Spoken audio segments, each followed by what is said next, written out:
உரிமைகள். சமத்துவ உரிமைகள்.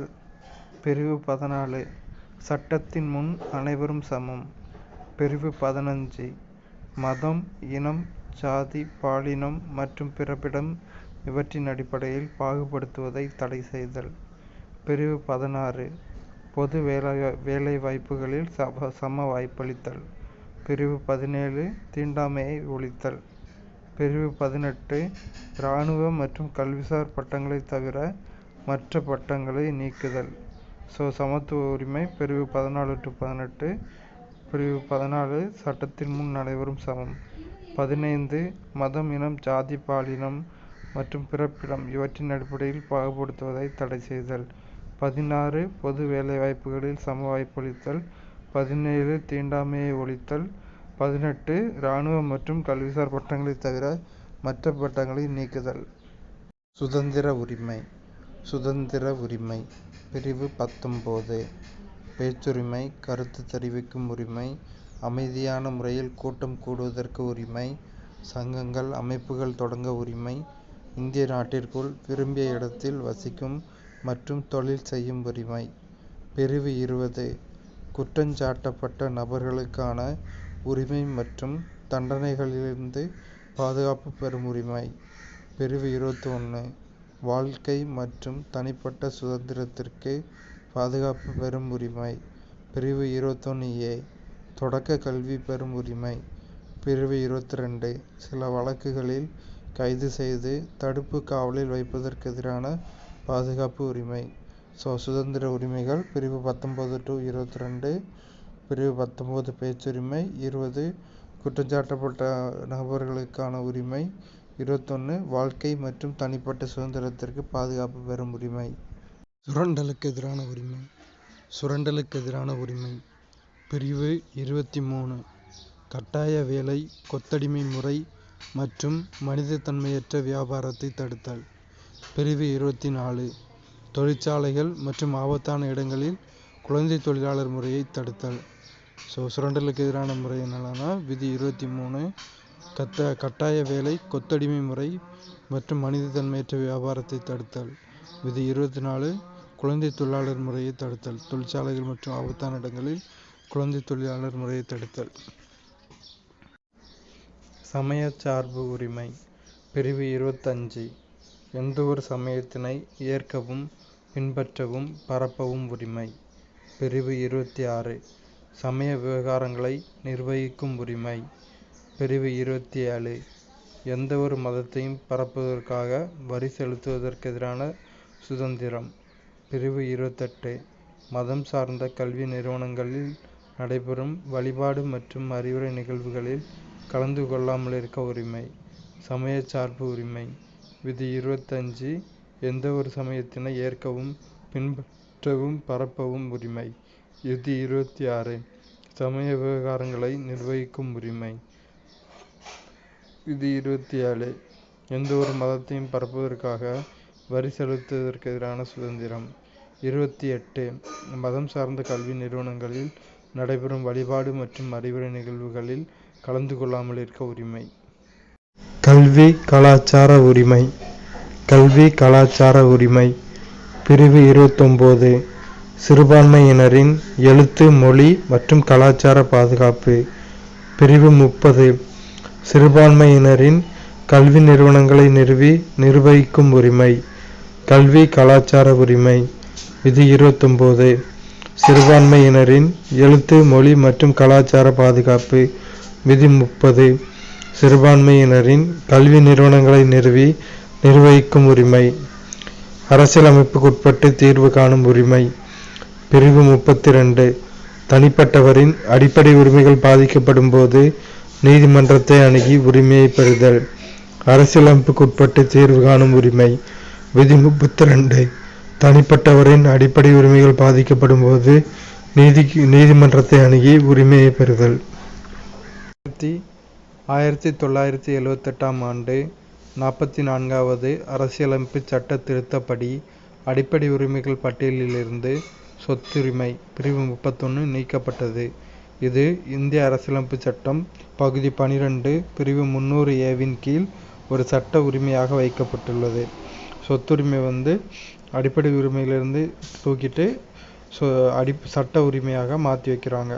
1928ஆம் ஆண்டு 44th அமெண்ட்மெண்ட் பிரிவு 31 நீக்கப்பட்டு 300A கீழ் ஒரு சட்ட உரிமையாக வைக்கப்பட்டுள்ளது. 2002ஆம்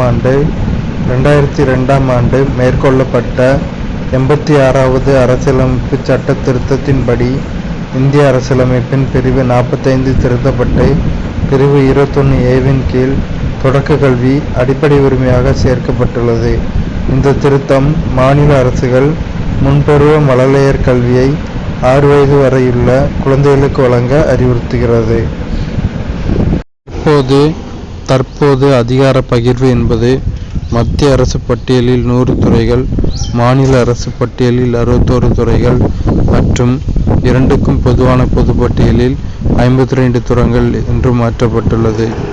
1976ஆம் ஆண்டு மேற்கொள்ளப்பட்ட 42வது அரசியலமைப்பு சட்ட திருத்தம் மாநில பட்டியலில் இருந்து 5 துறைகளை பொதுப்பட்டியலுக்கு மாற்றியது.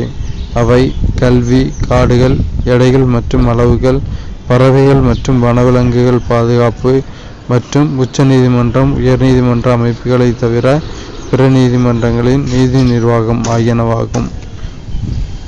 2004ஆம் ஆண்டு இந்திய அரசு செம்மொழிகள் எனும் புதிய வகைப்பாட்டினை ஏற்படுத்த தீர்மானித்தது. அதன்படி 6 மொழிகள் செம்மொழி தகுதியை பெற்றுள்ளன.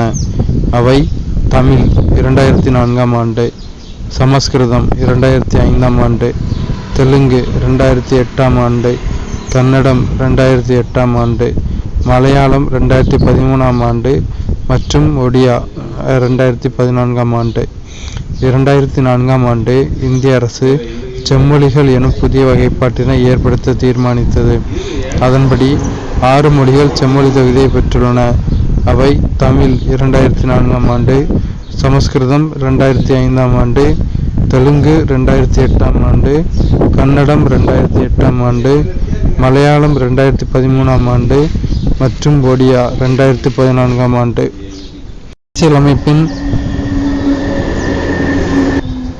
அரசியலமைப்பின் 42வது சட்ட திருத்தம் குறு அரசியலமைப்பு என அறியப்படுகிறது. அரசியலமைப்பின் 42வது சட்ட திருத்தம் குறு அரசியலமைப்பு என அறியப்படுகிறது. அமைச்சரவை திட்டக்குழு 1946 கீழ் அமைக்கப்பட்ட அரசியல் நிர்ணய சபையால் இந்திய அரசியலமைப்பு சட்டம் உருவாக்கப்பட்டது. இந்தியா ஒரு இறையாண்மை மிக்க சமதர்ம சமயச்சார்பற்ற ஜனநாயக குடியரசு என இந்திய அரசியலமைப்பின் முகவுரை கூறுகிறது. சிட்டிசன் என்ற சொல் சிவிஸ் என்ற லத்தீன் சொல்லிலிருந்து பெறப்பட்டது. இது கேட்பாங்க, எந்த மொழி சொல்லுன்னு கேட்பாங்க, லத்தீன். இதன் பொருள் ஒரு நகர அரசில் வசிப்பவர் என்பதாகும். Doctor B.R. அம்பேத்கரின் கூற்றுப்படி 32வது சட்டப்பிரிவு அரசியலமைப்பின் இதயம் மற்றும் ஆன்மா ஆகும். இதுவும் கேட்பாங்க, அரசியலமைப்பின் இதயம் மற்றும் ஆன்மா எந்த சட்டப்பிரிவுன்னு கேட்பாங்க, 32வது சட்டப்பிரிவு. 2004இல் இந்திய அரசு மொழிகளை வகைப்படுத்த முடிவு செய்து புதிய வகைகளாக செம்மொழிகளை அறிவித்தது. சிட்டிசன் லத்தீன் மொழி சொல், அரசியலமைப்பின் இதயம் மற்றும் ஆன்மா விதி 32. இது கேட்பாங்க. புதுதில்லியில் உள்ள ராஷ்டிரபதி பவன் குடியரசுத் தலைவரின் இல்லம் ஆகும். அவருடைய இல்லம் மற்றும் அலுவலகம் இரண்டும் ஒரே கட்டடத்தில் அமைந்துள்ளன. இருந்த போதிலும் அவருக்கு இருப்பிடத்துடன் கூடிய அலுவலகங்கள் மேலும் 2 இடங்களில் உள்ளன. அங்கு வருடத்திற்கு ஒருமுறை சென்று தன்னுடைய அலுவலக பணிகளை அவர் மேற்கொள்கிறார். அவைகள் சிம்லாவில் உள்ள ரிட்ரீட் கட்டடம் மற்றும் ஹைதராபாத்தில் உள்ள ராஷ்டிரபதி நிலையம் ஆகும். இவைகளில் ஒன்று வடக்கிலும் மற்றொன்று தெற்கிலும் அமைந்துள்ளது. இது நாட்டின் ஒற்றுமையையும் மக்களின் பல்வேறுபட்ட கலாச்சாரத்தின் ஒற்றுமையையும் பறைசாற்றுகின்றது. அதாவது குடியரசுத் தலைவரோட இல்லங்கள் எங்கெல்லாம் இருக்குன்னா, புதுதில்லியில் இருக்கு, ஹைதராபாத்தில் இருக்கு, சிம்லாவில் இருக்கு. புதுதில்லியில் இருக்கிறது நிரந்தரமாக குடியரசுத் தலைவர் இருக்கக்கூடிய இடம். இல்லம் மற்றும் அலுவலகம் 2 ஒரே கட்டிடத்தில் இருக்கு. அதோட பேரு ராஷ்டிரபதி பவன். வடக்கில் சிம்லாவில் இருக்கிற கட்டிடத்தோட பேரு ரிட்ரீட் கட்டடம். அங்கேயும் குடியரசுத் தலைவர் வருஷத்துக்கு ஒரு முறை சென்று தன்னுடைய பணிகளை மேற்கொள்கிறார். அதே மாதிரி ஹைதராபாத்தில் தெற்கில் இருக்கிற குடியரசுத் தலைவரோட இல்லத்தோட பேரு ராஷ்டிரபதி நிலையம். அங்கேயும் வருடத்திற்கு ஒருமுறை சென்று தன்னுடைய அலுவலக பணிகளை குடியரசுத் தலைவர் மேற்கொள்கிறார்.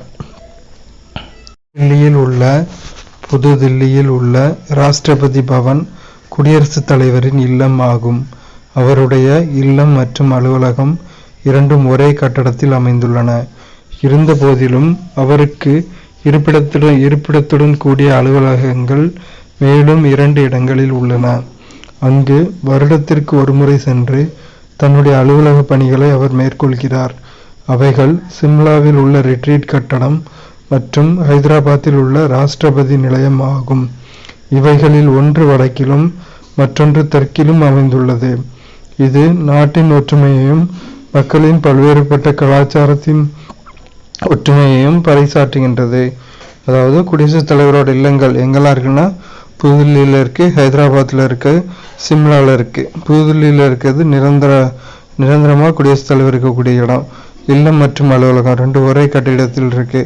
அதோட பேரு ராஷ்டிரபதி பவன். வடக்குல சிம்லாவில் இருக்கிற கட்டிடத்தோட பேரு ரிட்ரீட் கட்டடம். அங்கேயும் குடியரசுத் தலைவர் வருஷத்துக்கு ஒரு முறை சென்று தன்னுடைய பணிகளை மேற்கொள்கிறார். அதே மாதிரி ஹைதராபாத்தில் தெற்குல இருக்கிற குடியரசுத் தலைவரோட இல்லத்தோட பேரு ராஷ்டிரபதி நிலையம். அங்கேயும் வருடத்திற்கு ஒரு முறை சென்று தன்னுடைய அலுவலக பணிகளை குடியரசுத் தலைவர் மேற்கொள்கிறார். கேரளா மற்றும் பஞ்சாப் மாநிலங்களில் அதிகபட்சமாக 9 முறை குடியரசுத் தலைவர் ஆட்சி நடைமுறைப்படுத்தப்பட்டுள்ளது. கேரளா மற்றும் பஞ்சாப் மாநிலங்களில் அதிகபட்சமாக 9 முறை குடியரசுத் தலைவர் ஆட்சி நடைமுறைப்படுத்தப்பட்டுள்ளது. முடிவு வாக்கு காஸ்டிங் ஓட்.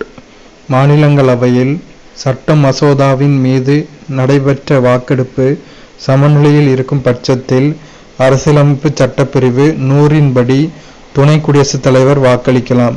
இது சட்ட மசோதாவின் ஒப்புதலுக்கு 1 வாக்கு மட்டுமே தேவை என்ற நிலையை குறிக்கிறது.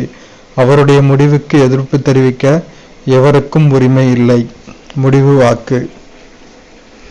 நிதி மசோதா.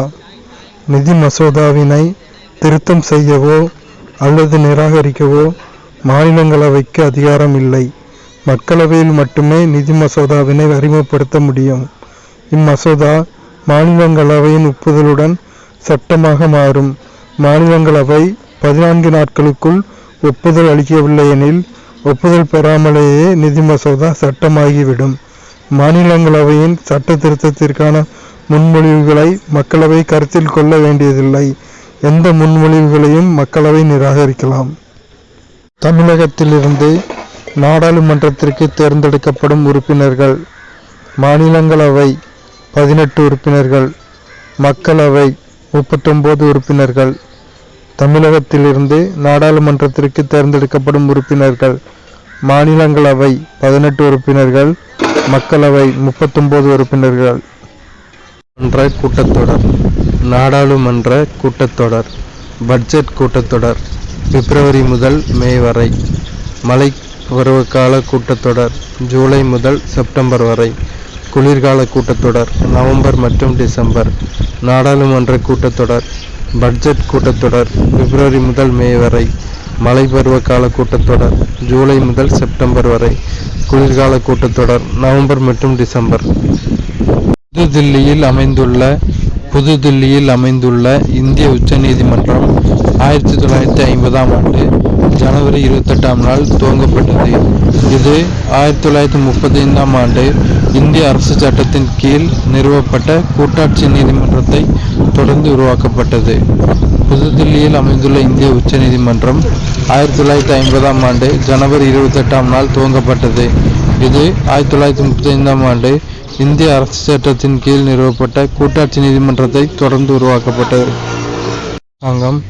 நடுவண் அரசாங்கம் 3 அங்கங்களை கொண்டது. அவைகள் நிர்வாகம், சட்டமன்றம், நீதித்துறை ஆகியன. குடியரசுத் தலைவர் பிரதம அமைச்சர் மற்றும் இதர அமைச்சர்களையும் நியமிக்கிறார். இந்திய நாடாளுமன்றம் 3 பகுதிகளை கொண்டது. அவைகள் குடியரசுத் தலைவர், மாநிலங்களவை ராஜ்யசபா மற்றும் மக்களவை லோக்சபா. இந்திய அரசின் தலைமை வழக்குரைஞர் நாட்டின் உயர்ந்த சட்ட அதிகாரி ஆவார். அவர் குடியரசுத் தலைவரால் நியமனம் செய்யப்படுகிறார். இந்திய அரசியலமைப்பு சட்டத்தின் பாதுகாவலனாக உச்சநீதிமன்றம் விளங்குகிறது. உச்சநீதிமன்ற தலைமை நீதிபதியை குடியரசுத் தலைவர் நியமிக்கிறார். அரசு. மாநில அரசு 3 பிரிவாக பிரிக்கப்படுகிறது. நிர்வாகத்துறை, சட்டமன்றம் மற்றும் நீதித்துறை. நிர்வாகத்துறையில் தலைவர் ஆளுநர். ஆளுநர் தான் முதலமைச்சரை பதவியில் அமர்த்துவார். முதலமைச்சர் அமைச்சரவையோடு பதவியேறுவார். சட்டமன்றம். சட்ட மேலவை, மேலவை, சட்டமன்ற பேரவை, கீழவை. நம்ம தமிழ்நாட்டில் இருக்கிறது கீழவை. நம்ம தமிழ்நாட்டில் இருக்கிறது சட்டமன்ற பேரவை, கீழவை. சட்ட மேலவை நம்ம கலைச்சிட்டாங்க. நம்ம எம்ஜிஆர் ஐயா சட்ட மேலவையை தமிழ்நாட்டிலேருந்து கலைச்சிட்டாங்க. ஆனாலும் சட்ட மேலவை ஆந்திரா, தெலுங்கானா போன்ற மாநிலங்களில் ஈரவை கொண்ட சட்டமன்றம் இப்பவும் இருக்குது. அப்புறம் நீதித்துறை.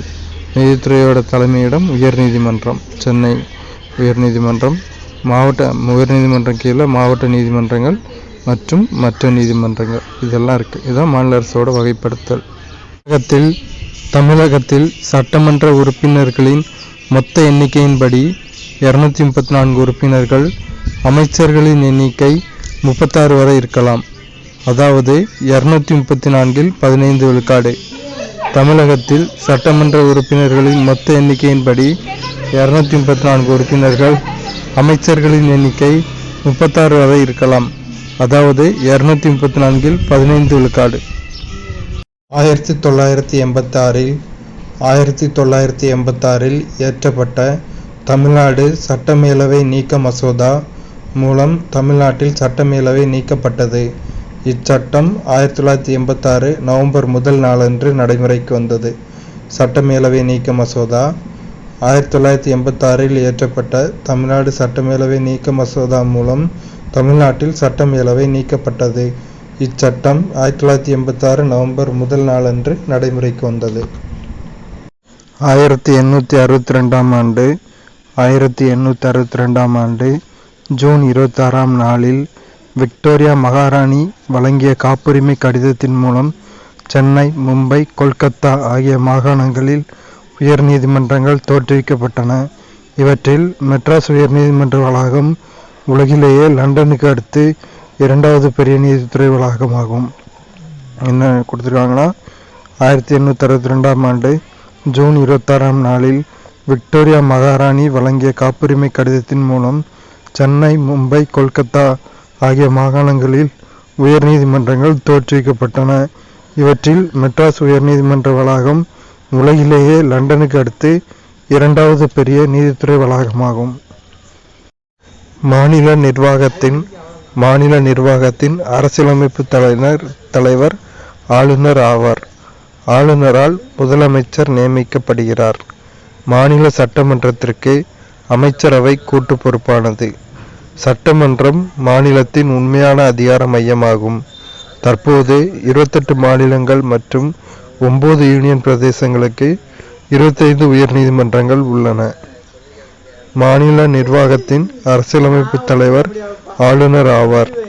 ஆளுநரால் முதலமைச்சர் நியமிக்கப்படுகிறார். மாநில சட்டமன்றத்திற்கு அமைச்சரவை கூட்டு பொறுப்பானது. சட்டமன்றம் மாநிலத்தின் உண்மையான அதிகார மையமாகும். தற்போது 28 மாநிலங்கள் மற்றும் 9 யூனியன் பிரதேசங்களுக்கு 25 உயர்நீதிமன்றங்கள் உள்ளன.